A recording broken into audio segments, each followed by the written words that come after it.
Hello, you're welcome back. Okay, so now in this tutorial, we're going to be looking at electrode potential, and electrolysis. Okay, so I hope you're with me. Now, let's begin by definition. Now, standard electrode potential of a metal ions and its metal system. Okay, is the potential difference set up between the metal ion and 1 molar solution of its ions at a standard condition. So, and of course, it's an electrode potential is measured in volts. The same way potential difference, okay, is measured in volt. The potential difference that actually drives charge, okay, from one part of a conductor to another. Now, for me to let me just illustrate this, okay. It's just simply anytime you set up a system in which you dip, okay, a metal into a solution of its ion, then you will set up, you are going to create, or you are going to establish a potential difference between its ion and the metal. Okay, and of course that potential difference is simply okay is developed due to the fact that one of the metal is either more positive compared to the solutions that contains its ion, or the solution is more positive. So there's always a difference between the potential, okay, of the system. All right, so I think let me illustrate that using a very simple diagram. Okay, let's just look at something like this. You have, okay, a container. All right, let me, a container that contains a solution of copper 2 tetraoxide 6 CuSO4, copper 2 tetraoxide 6. Then you now went and dip copper metal, okay, metal plate into that solution.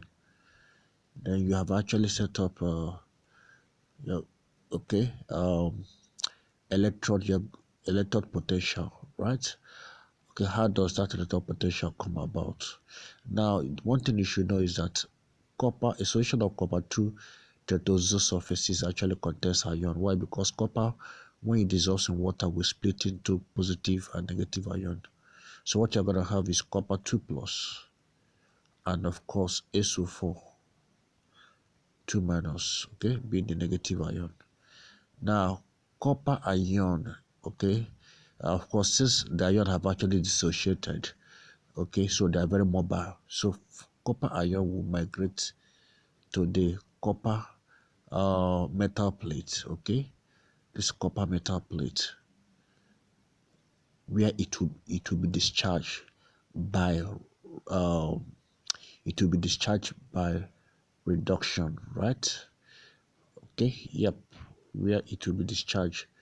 Copper ion 2 plus, okay, goes to the copper plate, or it goes to the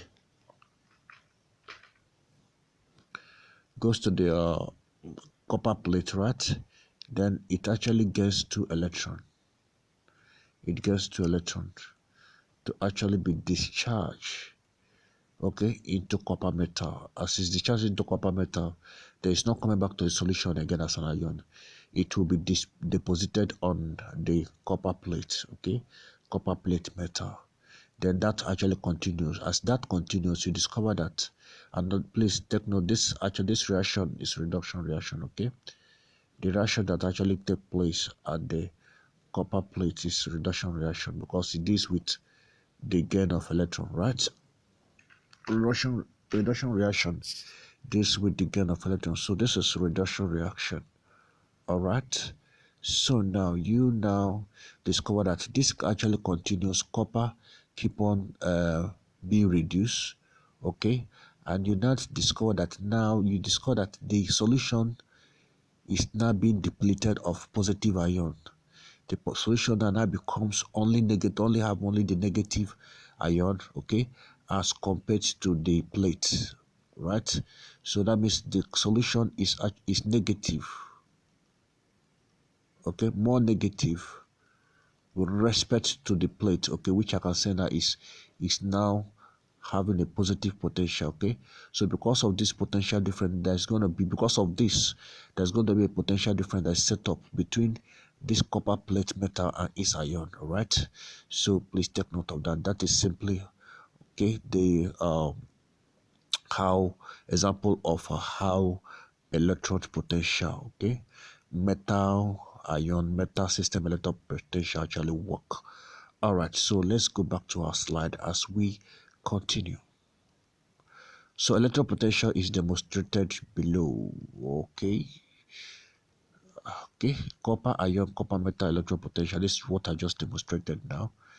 Okay, so when the copper metal is dipped into a solution of copper 2 tetraeder surfaces, okay, copper ion from the solution will migrate to the copper metal plate, where it is discharged and are deposited on the copper plate as a neutral copper atom. This reaction is called reduction reaction because it involved the gain of electron. Okay, I've talked about that, by copper ion to form neutral copper metal as shown in the diagram. So this is the, okay, the reduction reaction. I've shown you that already. Okay, so there's a system. So I discovered that once this system setup, okay, is being established, copper now becomes positive. Okay, a positive electrode potential, right, is set up in this system, right? Copper metal being more positive than its solution. So please take note of that. Another example is zinc ion, zinc, okay, zinc metal electrode potential. How does this one work? Now, it is still the same setup where you actually dip zinc, okay, into the solution of zinc tetraoxo sulfate 6. But what happened in this, the reaction for this one of zinc, okay, in the case of zinc, is not reduction reaction, but rather it is oxidation reaction. How is it possible? Okay, now instead of zinc ion migrating to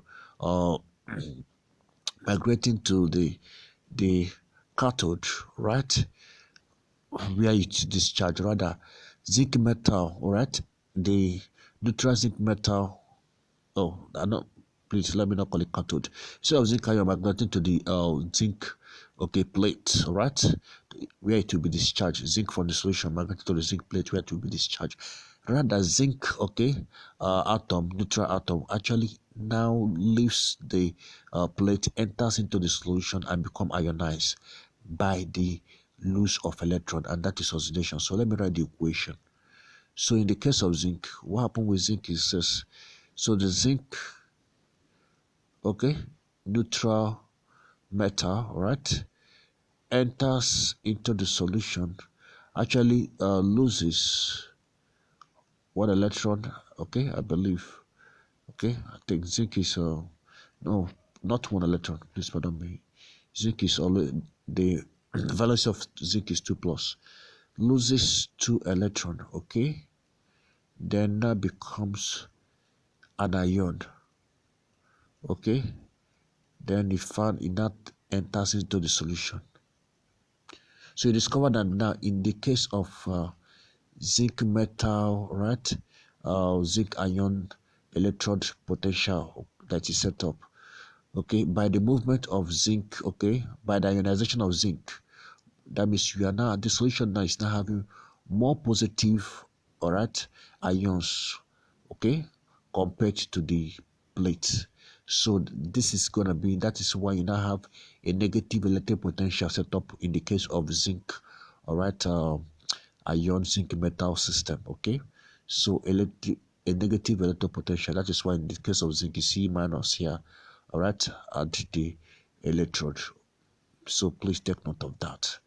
So now I have actually shown you that of copper that actually produces positive electric potential, then zinc that produces negative electric potential. Now,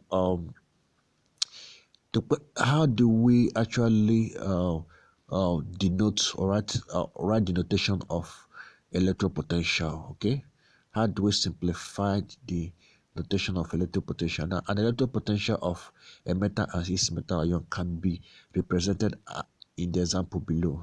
Okay, This is an example of how you can write electrode potential. For example, the standard electrode potential of potassium ion and potassium metal is shown below. So it's simply written as electrode potential E K plus then slash or all over K, right? So it's equal to then the volt, because electrode potential is measured in volts. So the volts. So invariably now, if I want to, let's say I want to write electrode potential of zinc, I can simply say, okay, electrode potential. Of course, if it is standard electrode potential, I can just put E0, right? Standard electrode potential of zinc is E zinc plus, right? Which of course is the zinc plus is an aqueous solution. Of course, you know, an aqueous solution is actually simply an ionized solution, right? Okay. Then zinc metal, all right? Then I now write the value. So let's say it's 3 volts or whatever volt it is. Okay. So this shows the how you can, okay, how to write the notation of electrode potential. So I hope that is well understood. Okay, so now let's proceed. Let's look at what is the application of electrode potential. Well, electrode potential for just one a metal, and of course it's metal ion, is not really okay as it is, okay, does not actually do much work, but you can use it to do work when you actually apply it in the construction of what is known as electrochemical cell. Electrochemical cell is simply, okay, okay, let's go on with this. Electrochemical cell is simply, okay, a device that converts chemical energy into electrical energy. Okay, so what you commonly know as battery that you actually go to buy from a shop to power your bulb is an electrochemical cell. What it does is that it converts chemical energy into electrical energy, okay, that can actually drive load, okay, power a bulb, okay, power a small DC motor. Now, how is it actually, how is it constructed? It is made up of two metal of different electrode potential deep into their solution, connected to each other via a salt bridge. So for electrochemical cell, I'm gonna apply two metals, okay, one having, they're having different electrode potential, then I now join them together by a salt bridge, then I now connect wire, okay, to an external circuit where I can actually create a potential difference or EMF that can do work. Okay, I think let's see if a diagram. This is a diagram. I don't know whether this actually shows. So this actually a diagram of zinc. All right, electrode potential, which you already know already. Okay, that is set up in one container. Copper electrode potential. Remember, zinc electrode potential this with oxidation. All right. Copper electrode potential deals with reaction. Okay, yeah, if I'm not mistaken, yes. Okay, so now these two solution is now connected by a salt bridge just to balance the ion. A salt bridge connect these two solution. Okay, then of course the wire is now connected from the setup to an external circuit where it can, the voltage or the EMF of the cell can be measured. So by the time you connect a voltmeter, it's called that the voltmeter will read, okay, potential difference, and that potential difference is just going to be a difference in the potential of, okay, the anode, which of course the zinc is known as the anode, okay, copper is the cathode. Why is zinc called the anode? Okay, is the negative plate. Remember, zinc here is the negative plate, and why copper is the positive plate. Okay, so the positive plate is the cathode, the negative plate is the anode, and that setup now cannot drive current. You cannot use it to power a bulb, power anything, okay, of a small load. So that is how simple electrochemical cell is actually being constructed. All right, so let's see, which simply means that if now I have set up this electrochemical cell that is actually made up of the electrode potential of the cathode and the electrode potential of the anode, so how will I get the electrode potential of the overall electrode potential of the entire cell? So this is how you write it. So then the electrode potential of the entire cell is going to be the electrode potential of the anode. Are you okay? minus the electric potential of the so let me not even call it electric potential. The potential difference of the entire cell, or the EMF of the cell, okay, is actually evaluated by subtracting, please pardon me, subtracting the electric potential of the cathode from the electric potential of the anode. Okay, so I hope that is well understood. That's why you see, of course, you know, this is electric potential of zinc, okay, and this is electric potential of copper, right? So now drawing of a cell diagram and writing notation.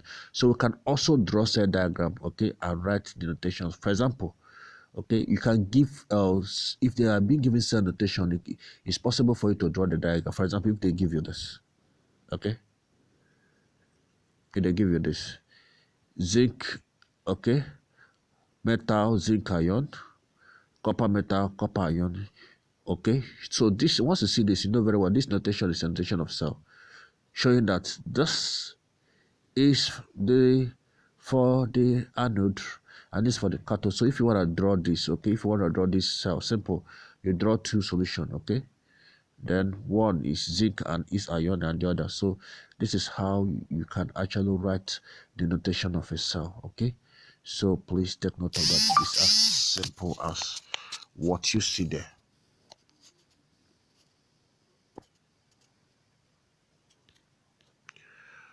Okay, I hope we are good now. Let's now talk. Let's now look at okay, another application of electro potential. This time around, it's not just an application. It's let's say it's a chemical reaction, natural chemical reaction that occurs, okay, in nature. That of course is a disadvantage to metals. I will call that corrosion of metals. All right, corrosion is an electrochemical reaction that takes place when a metal is exposed to air and moisture. Okay, when metal is exposed to air to moisture, then what happened? That reaction actually form a hydrated oxide known as rust. Okay, so as a result of such reaction, the metal gradually deteriorates. So it's a disadvantage. Okay, so anytime you hear of iron rust, it's simply a electrochemical reaction because iron, okay, when iron come in contact with water, all right, and of course air, a small electrochemical reaction is set up, and that electrochemical reaction actually lead to formation of rust, which causes the iron to deteriorate, okay, or even any metal, all right. But let's see how the prevention of rust by cathodic protection, okay. We can protect an object made of iron from rusting by coating it with another metal that does not corrode so easily. Okay, both zinc and tin are used to coat iron objects, okay, but a tin plated iron container corrodes much faster than is galvanized. Of course, galvanized iron is zinc coated iron, right? Galvanized iron container, when they have both, when they are both when they are both subjected to the same amount of handling, okay. So that means galvanized iron is much better than our tin plated iron, okay. So that is the solution, okay. If you don't want the iron to rust, you actually galvanize it, coat it with zinc, and you're good to go. All right, so now we now go to the next subtopic, okay, or let's say another topic, because this is a kind of two-in-one topic, okay. Electron potential and electrolysis, right? Electron potential talks much about electrochemical reaction, okay, but there are two when it comes to this in this topic, okay. Just look at it, look at it in two dimension, okay. The setup in two dimension. One setup is called electrochemical cells, okay. The another setup is electrolytic cell. These two setup is they are opposite each other, okay. I will explain why. Now before that, let's define what electrolysis. Now electrolysis is defined as the chemical decomposition of an ionic compound in a solution by direct application of direct current to it, okay. So that simply means that for electrolysis you actually apply direct current, you apply direct current to a solution, then for you to actually cause chemical decomposition of that solution. So which is actually opposite to electrochemical cell. Remember, electrochemical cell, okay, right, setup is such that the reaction of the cell actually delivers current, okay, to the external circuit. All right, it don't apply. So the reaction of the cell actually delivers current or do work to external circuit. But in the electrolytic cell, we actually apply current to the solution, all right, to actually start a chemical reaction. Okay, so by energy conversion, I'll simply say that in electrochemical cell we convert chemical energy to electrical energy, but in electrolytic cell, all right, we convert, okay, electrical energy then to chemical energy. Okay, so it's as simple as that. So electrolytic cell is what is being set up when you want to charge your battery. Yes, remember, if you want to charge the battery of your phone or whatever battery, okay, that is rechargeable, okay, you have to connect it to a source, a power source, a DC power source for you to charge. Okay, so what that setup is going to, that particular setup is an electrolytic, all right, so that will set up an electrolytic reaction. Now when let's say you're done charging your battery and you're using it, okay, as the battery delivers current to, okay, your phone or whatsoever, that particular setup is actually electrochemical setup. Okay, so I hope that's understood. So now I'll have to illustrate how everything, okay, in electrolytic setup, or the terms that is used to describe electrolysis. Okay, first of all, there will be a container, right, known as voltmeter. Everything will be contained in one container. Okay, for an electrolytic cell, everything, the two cathode will be in one container. So I'm gonna have the two electrode, please pardon me, not the two cathode. Two electrode, one is anode and the other one is cathode, right? So the two electrodes will be in a container of electrolyte. Of course, electrolyte is, is that ionic compound, okay, that is actually dissolved. That's ionized. All right. Okay. Let me clean up this. Here we go. Okay, so after setting up this, then the next thing I'm gonna do is to connect a wire to the electrode, then now deliver a direct current.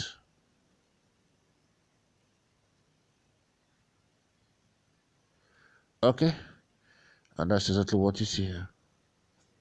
I deliver direct current. The side that is actually connected to the the positive side of the cell. Okay, so you connect the positive side of the cell to the cathode, all right, cathode to the positive electrode. All right, then connect the negative side of the cell to the negative electrode. Okay, probably if there's a switch, let's say there's a switch. Okay, let me put a switch there, a key. So once I close the key, you know what happens? Current flows. Okay, as current flows and the current enters into the circuit, into the solution, yeah, electrolytic reaction begin automatically, right? We'll discuss the process, but let's proceed with the slide. Okay, so we simply, this is, of course, is this electrode.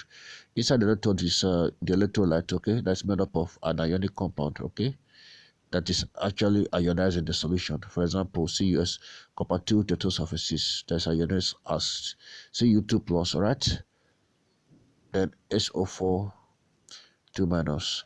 It's ionized inside water, all right, let's say dissolved in water. So the water also is also this is CuSO4 will completely be ionized, and water also being a polar solvent, okay, will still be ionized in the solution, having H plus, all right, and OH. So two of them positive and negative ion, right? Okay, so let's proceed with our slide. Ionic theory. Ionic theory proposed by Arrhenius states that when electrolyte is melted or dissolved in water, Some, if not all, the molecules of the substance dissociate into freely moving particles called ion. So that's exactly what we've discussed. Okay, of course, that is it's a common knowledge. Okay, ionic compound inside solution water will definitely dissociate, okay, into each component ion, positive and negative ion. Okay, so now the process of dissociation of ions is called ionization. All right, so now let's not look at the process of electrolysis. Good. Now, when direct current is passed into a solution, the anions migrate into the anode where one of them will be discharged preferentially.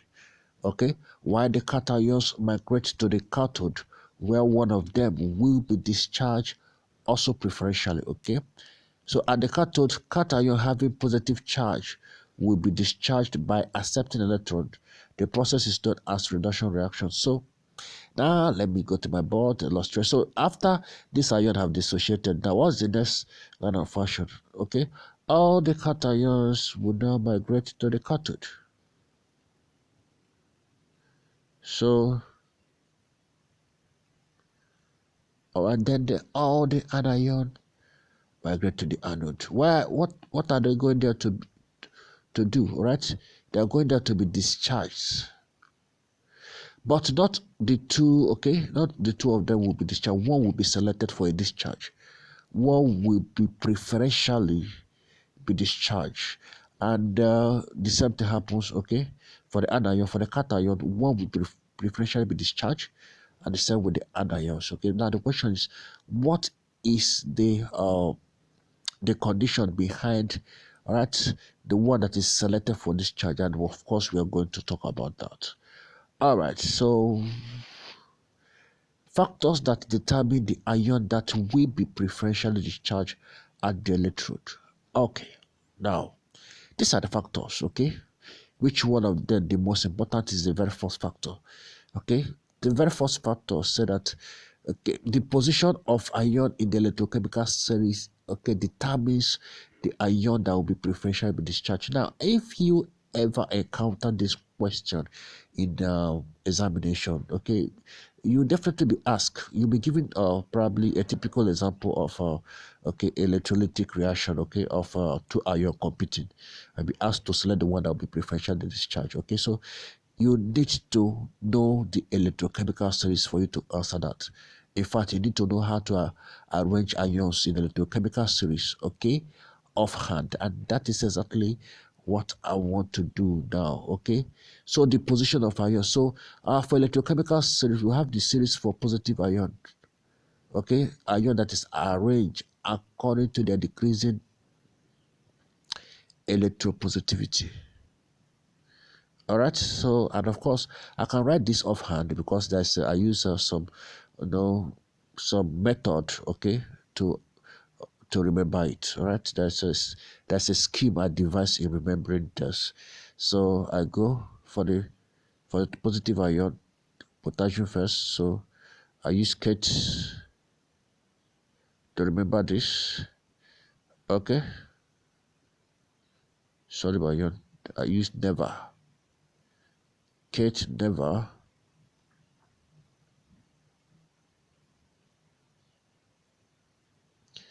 Can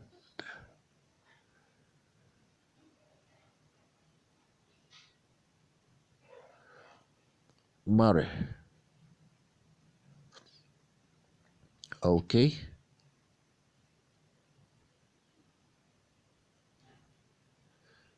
plus, right, Alfred.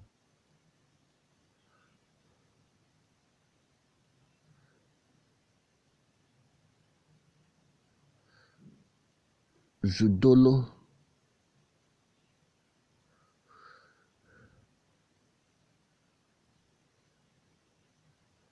4. Okay, let me possibly.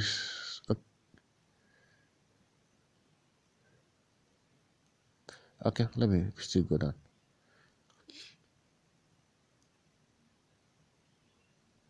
Okay, she should be. Is it 2 plus? Okay, senior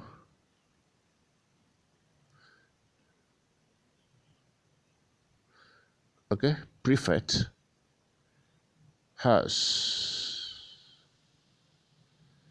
come home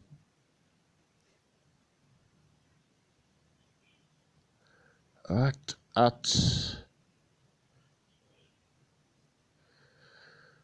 so the vacancy, I might make mistake in it because I might not really get to be sure. This should be 2 plus or plus 1 or so then at H. Alright, so now this is the arrangement. Electrochemical series of the positive ion. Now this arrangement is not just a random arrangement, it's actually a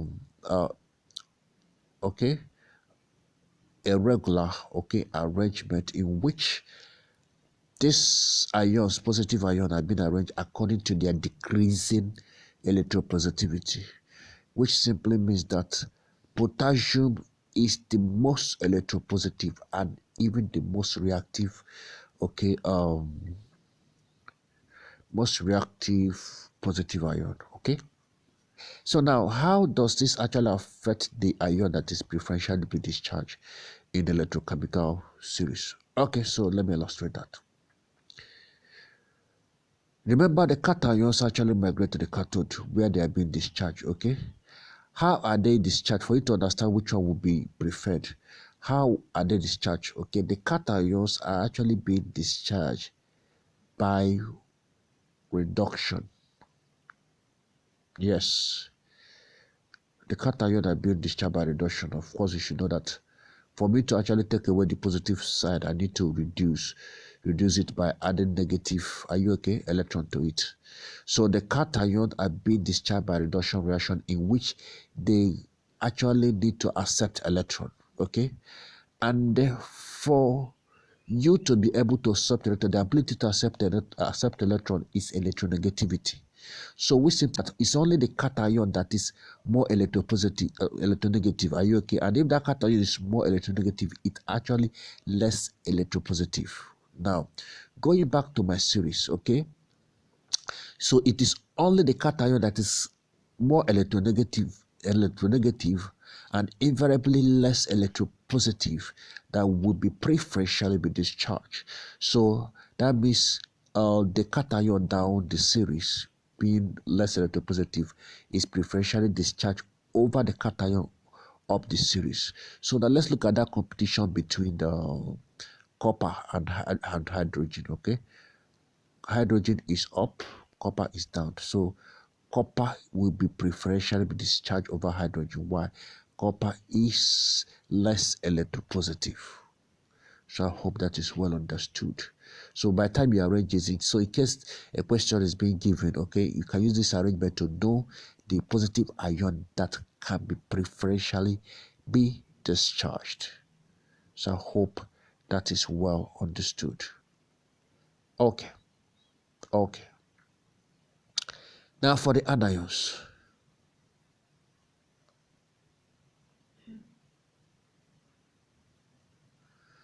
All right, here we go. Ocone, I, both, Coke, not Sprite,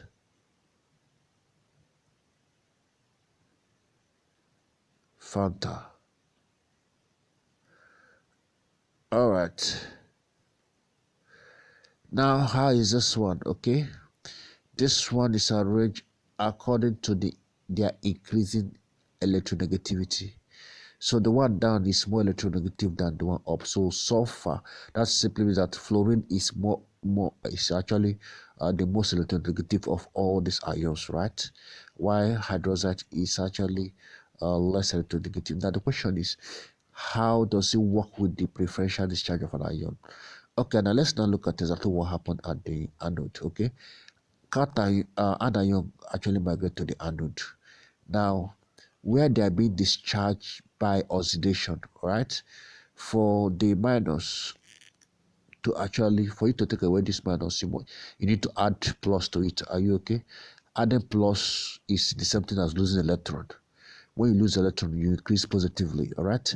So that is oxidation. So the anion, okay, actually are discharged by oxidation. So what's an oxidation is ability to just lose, okay? Um, Electropositivity, okay? Oxidation is much more easier for an electropositive atom, okay, than less electropositive atom. So which simply means that, okay, the less electronegative atom, okay, is actually more electropositive. They have the ability of losing electron more. So in that case, I can simply, okay, conclude that the preferential discharge of ion, okay, ion higher up in the series for the anions is preferentially discharged over the ion lower in the series. Okay, so please take note of that. Let's now look at that competition between the SO42 minus and OH minus.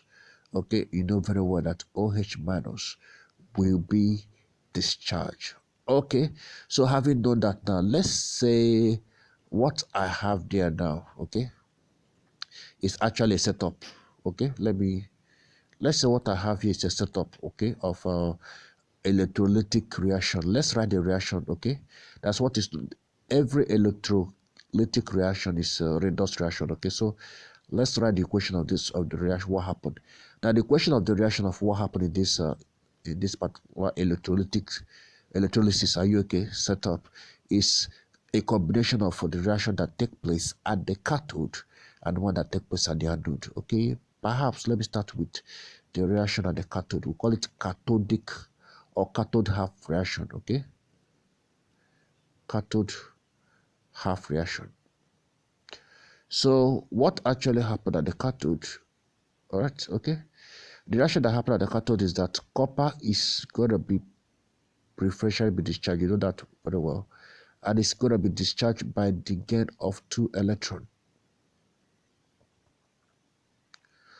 All right, so it's discharged by gain. It gets 2 electrons. It's now being deposited as copper neutral metal. Okay, so that is for that. All right, let's proceed.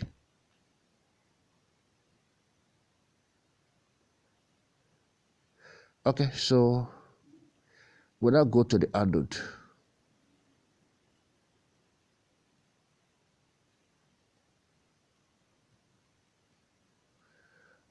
All right, the reaction that happens at the anode is such that OH will be discharged, okay? It will be discharged by the loss of electron. So OH loses 1 electron and it's now being discharged to just OH. But there's no such thing as neutral OH, okay? Rather, what you have is OH. This OH, okay, will have to join with another OH to end up giving rise to, okay, water, and the oxygen molecule is actually being released. All right, so that means overall now, if I want to write the equation overall, okay, this is just showing you the sequence. Look at how the overall equation is being written. OH minus, okay, which of course releases electron, right?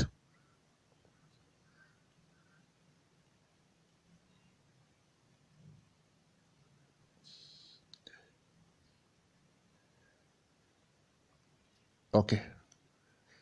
So now. The next thing I'm going to do, I have to balance the ions. Ion is not actually balanced. Okay. Ion is not balanced. Why? Because the ion that is actually released, the ion at the right hand side of equation must be equal to the ion at the rest side of the equation. Apart from that, okay, yeah, the ion is balanced as it is. Please pardon me, not the ion, the atoms, okay? please pardon me, the atoms is not balanced. One atom of hydrogen, here I have two atoms of hydrogen, three atoms of oxygen, one atom of oxygen. So how do I balance? I'll just simply balance by putting 4 right here and then adding 2 here. It's balanced now. 4 atoms of oxygen, 2 plus 2, that's 4 atoms of oxygen at the right hand side. Okay, 4 atoms of hydrogen, 4 atoms of hydrogen. But you discover that now by putting 4 at the back of OH, the ion now is not balanced. Okay, so that simply means that the amount of electron that was released should be, have to balance it 4, right? Because this is 4 OH minus. Okay, so that means 4 E was actually released. Okay, so this is anode. Okay, reaction, the one that's actually the reaction that took place at the anode. So the overall reaction is the combination of both cathode reaction, okay, and anode reaction. So let's look at overall. Now, before I actually look at overall, please, in every redox reaction, okay, the amount of electron that is actually released, okay, at the anode, or the amount of electron that's released during, okay, at the oxidation reaction, this oxidation reaction, please take note, okay, should be equal to the amount of electron that is actually gained at the oxidation reaction. And this, as you can see here, this is not balanced, okay, it's not completely balanced. Why do I say it's not balanced? Okay, because if you look at it critically, okay, 4 electron was actually released at the oxidation side, but what I'm having here that is get here is 2 electron at the reduction side. So I have to balance it. How do I balance it? By multiplying. I have to make sure that the 2 electron actually balance, okay, by multiplying this equation, all right, the cathode reaction equation by 2. So that's what I'm going to do now before I get the overall. So now that's exactly what I'm going to do. So that equation, if I multiply that equation, this equation by 2, or this equation, everything by 2, what I'm going to have is, okay, 2 Cu, 2 plus. Then if I multiply 2E by 2, all right, I'm going to have 4E. Then if I multiply Cu by 2, I will have 2Cu. All right, okay, we are good. Okay, so let's flow. All right, so this is remember this, the cathode half, this for the cathode, right? Then of course I write also the anode. For the anode I have a 4 OH. All right, which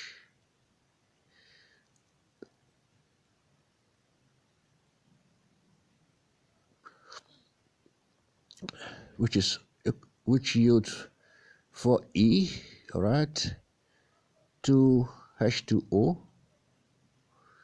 2H2O, then plus O2. Okay, right. So now combining the two now, I cannot do equal to, right? Remember, if I'm adding this now, okay, it's just gonna be, okay. So what I'm gonna have, I'll be having 2Cu2 plus, right? 2Cu2 plus 4E, right? Minus, right? Then plus, I've added all the right hand side, okay? I add all the right hand side. At the right hand side, then the same way I'll add the left hand side. 2Cu,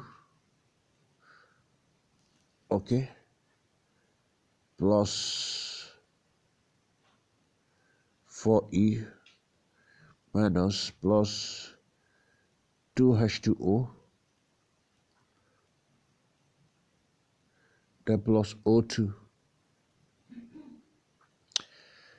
4 is far at both sides of the equation, okay? They will definitely cancel out. So my overall equation now is what you have left, okay? So that's just the overall equation. So that is how you write the redox equation of an electrolytic, okay, system.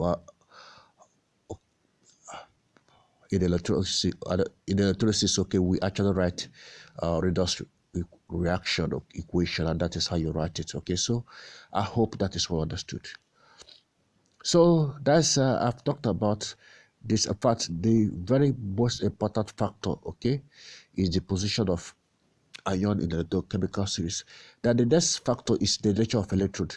Now, all this being equal, we consider the nature of electrode, okay? When is nature of electrode considered as a factor? There are some electrode that you use in that, okay, electrolysis that has a very high affinity for some ion, okay? This is a excuse me. This is a situation. This situation occurs especially when you use, let's say, in an electrolysis where you are using mercury as an electrode, okay? In an electrolysis that has sodium as an ion. So mercury always have high affinity to sodium, okay? So such setup, sodium will always be preferentially discharged, okay? Because mercury want to attract sodium to form sodium amalgam, right? So all this being equal, this is considered, okay? Then also concentration of ions. Now, this factor is not very much influential, all right, as for the determination of the ion that will be discharged. This factor can only, okay, be considered if and only if the two ions are actually close by in the series, okay? Let's say the competition between H plus, all right, and the Cu2 plus. So you can consider concentration, okay? Normally we know that Cu2 plus will be discharged quite well, but a situation where this is of many is saturating the solution, are you okay? Is probably multiple times the concentration of this. Then there's this tendency that this might actually win in that competition, right? So please take note of that. As we now proceed to Faraday's laws of electrolysis, okay? Faraday actually stated two laws of electrolysis, and of course it will help us to calculate, okay, to calculate questions, do calculation, of course, in electrolysis. So here we're going to start with the first law, okay? So Faraday first law of electrolysis state that the amount of a substance discharged at the electrode during the electrolysis is directly proportional to the quantity of electricity supplied. So what simply means that the more electric current or electricity you supply to that, okay, solution, the more amount of a substance that will be discharged at the electrode, okay? So because of due to, okay, from his experiment, okay, he was able to give us a constant known as Faraday constant, right? Faraday constant is the quantity of electricity required to discharge 1 mole of a univalent ion. So Faraday was able to give us how much electricity, okay, that is required to discharge 1 mole of a univalent ion. We call it Faraday constant, and that value is 96500 coulombs, okay? Coulomb is actually the SI unit for charge. So that means invariably now we measure quantity of electricity in electrolysis. Let me clear my screen. Okay, invariably now we measure quantity of electricity, okay, as the same thing as the quantity of charge, okay, and we know that very well in physics, quantity of charge is actually given as the current supplied, okay, multiplied by time. This quantity of charge, okay, that is measured in coulomb. So that means if I actually, okay, if I'm conducting experiment on electrolysis, I need to know the current that I deliver to that solution, and of course the time for that current to flow, okay? But from what we have from Faraday, okay, according to Faraday, okay, he actually given us a constant, okay, say all things being equal apart from you supply current to measure the quantity of electricity you supply, okay. By standard, he said that okay, the quantity of electricity, okay, that can actually the quantity of electricity, let's okay, the quantity of electricity that can be able to, okay, discharge 1 mole, okay, of a univalent, 1 mole of univalent ion. Univalent ion just ion that has just one, okay, as its charge. According to him, is equal to, right, 1 Faraday. 1 Faraday, which of course 1 Faraday is equivalent to 96500 coulomb. So having known this particular constant, that simply means that by proportion, if what we have is 1 mole, okay, then it is not a univalent, it is not divalent ion. That is the ion now, the charge of the ion is now 2, right? So invariably now that will amount to 2 Faraday. Assuming it's even 2 mole, okay, 2 mole, okay, of let's say even divalent ion, okay. The same thing goes, that's going to be 2 times 2, right? That's going to be 2 times 2 Faraday, okay, which is 4 Faraday. So that will give us this, the relationship, okay, that, okay, the quantity of electricity, okay, based on Faraday constant. Now, based on Faraday, is of course, it's a multiple of the number of moles and of course the charge, okay, can easily be calculated using the formula NFE, okay. This NFE is actually the number of charge or the number of electron that is actually used to, that can be used to discharge that particular E represents the charge, right? And of course, the charge also depends on the number of electron that will be, that is added or lost from that atom for it to be discharged. Okay, while the N is the number of moles.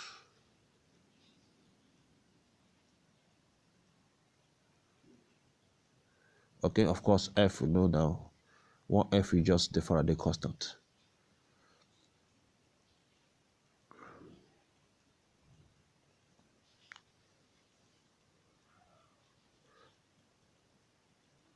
Okay, so let's apply this now. Let's say a situation, let's use this. So let's situation where you say, okay, what's the quantity of electricity for 3 moles? 3 moles of, okay, Al 3 plus. As simple as that. So the quantity of electricity is going to be equal to, okay, because if you look at it, 3, the charge here, okay, Al plus is having plus 3. So the amount of, for me to discharge this, are you okay? Definitely I need to add 3E. So the electron is 3, okay? So the quantity of electricity for this is going to be equal to 3, all right? That's the number of mole, that's N. Then, of course, multiply by F, Faraday constant, multiply by E, how many E do we have? That's 3. So that becomes 6 Faraday, which, of course, is 6 times, 6 times 9, 6, that is 500, okay? So I hope that is well understood. Okay, so let's proceed in column. So I have a question here. This is an example. The question goes like this: what is the quantity of electricity that will be that we discharge 3 moles of Cu2 plus? Okay, that's simple. Quantity of electricity Q. All right, based on Faraday NFE. Okay, so 3 moles of copper which has 2 charge. All right, that's 2 electrode, right? So at the end of the day, that's 6 Faraday. And of course, the 6 times, that's 6500. As simple as that. Let's look at another question. Okay, here, calculate the quantity of electricity in coulombs required to liberate 10 grams of copper from a copper compound. Now, this time around, the number of moles of the copper was given, but the mass is given. Don't forget that I have given you this formula. The number of moles is given as mass all over molar mass, okay? So in the case like this, that the quantity of electricity is going to be equal to, okay, N, which of course is mass all over molar mass, multiplied by F, then times E. All right. But here, okay, what are we looking for exactly? Calculate the quantity of electricity. Yep. So this is going to be equal to Q is equal to what mass was given? That's 10 grams, and the molar mass of copper is 64 from this constant. So that's going to have 10 divided by 64 times the Faraday constant. That is 6500. Then multiply by, okay, the number of electrons, okay, that will be lost or gained by copper for it to be discharged. And that is how many that's 2, okay? All right, so I hope at this point calculator can actually get you this answer. As we proceed with another question, okay, here I have another question. The mass of silver deposited when a current of 10 ampere is passed through a solution of silver salt for 4,830 seconds, okay? So now we are being given current supplied, all right, at the time for that current to be supplied. So we still apply the formula, okay? The quantity of electricity supplied, okay, is gonna be equal to NFE. In this case, okay, we are looking for this particular question that we are looking for mass, okay, which of course we know that Q small letter M, all right, all over capital letter M, F, E. But for the charge, we are being given the quantity of electricity based on the current. Remember, quantity of electricity, okay, is equal to current times time. So here we go. Okay, so let's start putting our parameters, okay? What's our parameters? The current is 10 ampere and the time is 4830. So this is gonna be 10 times 4830 equal to, I'm looking for the mass, all right? And this particular ion is silver. Okay, the molar mass of silver is 108. All right, that times Faraday constant, which we know is this, that's 6500. Then of course for silver, the valency of silver, okay, that's 1. So you can now cross multiply to make M the subject. So as simple as 10 times this, that's gonna be 4830, right? Then if I cross multiply, that's gonna give me 108. So that for me to get the M, I have to divide by the whole of this, okay? This multiplied by 1 will still give me, that's 6500, okay? So calculator can work this for you, as simple as that. Okay, now we are now gonna be looking at Faraday's second law.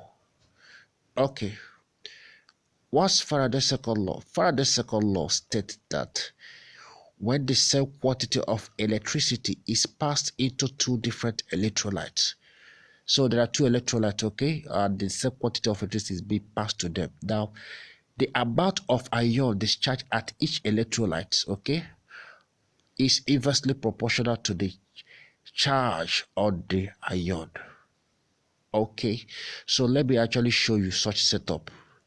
I think we have actually I have set up such something similar. Okay, but you have to set up, right, two electrolytes in two different containers. Okay, but they are being supplied with excuse me, they are being supplied with this amount of. Okay, so let's say setup one. Please pardon me. Let's say this is setup one. Okay, so let me duplicate that. Yeah, okay, here we go. Setup two. Okay. Let's flow. All right. So one. Now there are two setup. Now I'm now supplying the same. All right, direct current to these two different setup. Okay, having their different electrolytes and having their different electrolyte, they have their different ion, right? So that is the same quantity of electricity. Setup one and setup two having ion one and ion two. So according to Faraday, okay, what's the same quantity of electricity is supplied to these two different electrolytes? Okay, the ions that is actually this the amount of ion that is discharged. Okay, each of them is directly proportional to the charge. Okay, so let me use the E, all right, of course, as charge. Yes, it's directly proportional to the charge. Okay, of course, in mathematics, if we it's inversely proportional, not directly proportional, please pardon me. Okay, if we should bring equal to, of course, we have to introduce a constant, right? All right. So that means the constant that is going to be equal to the product of amount multiplied by, okay, the electronic, the charge, okay. All right, the charge of that particular ion. So since we are dealing with two ion now, okay, that means that these two is going to be proportional. Okay, we can say that the amount of ion one multiplied by the charge of ion one should be also equal to, because this is a constant, it should be equal to amount of ion two multiplied by the charge of ion two. Okay, but don't forget that amount is equal to the mass all over molar mass. All right, so here we are. All right, so about is mass all over molar mass, so that is A1 is going to be M1, capital letter M1, small letter M1. Okay, then yep, E1.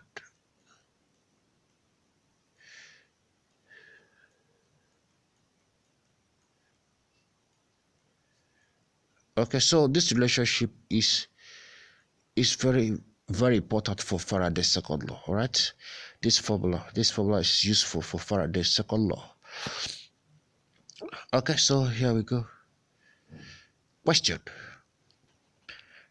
Okay, so we're going to solve this question. It's based on Faraday's second law.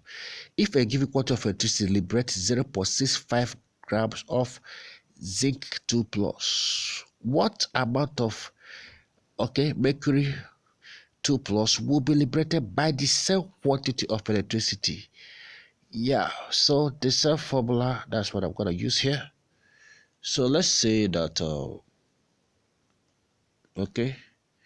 zinc is 1, ion 1, while mercury is ion 2. So applying this formula in this question, okay, so according to the question, zinc is being liberated by 0.65, and of course the molar mass of zinc is 65. So what I'm gonna be having here now is gonna be 0.65 divided by 65 times the charge of zinc, which of course is 2, is equal to, I'm looking for the mass of mercury, okay, so M2, now divided by the molar mass of mercury is 207, right? That constant wasn't given here. Yeah, it was 201, please, not 207. Please pardon me. 201. Okay. So molar mass of mercury is 201, and then that's the charge of mercury. Mercury also is +2, right? Yes. So the mass of the mercury now, if I cross multiply, then I will end up having that 0.65, right? Times 201. Okay, then divided by 65 times 2. Alright, so calculator will help you get this answer, and it's as simple as that. Alright, so we've actually got to stop here. What we are going to be doing in the next video is to solve more examination question. Alright, so see you in the next video. Thank you very much.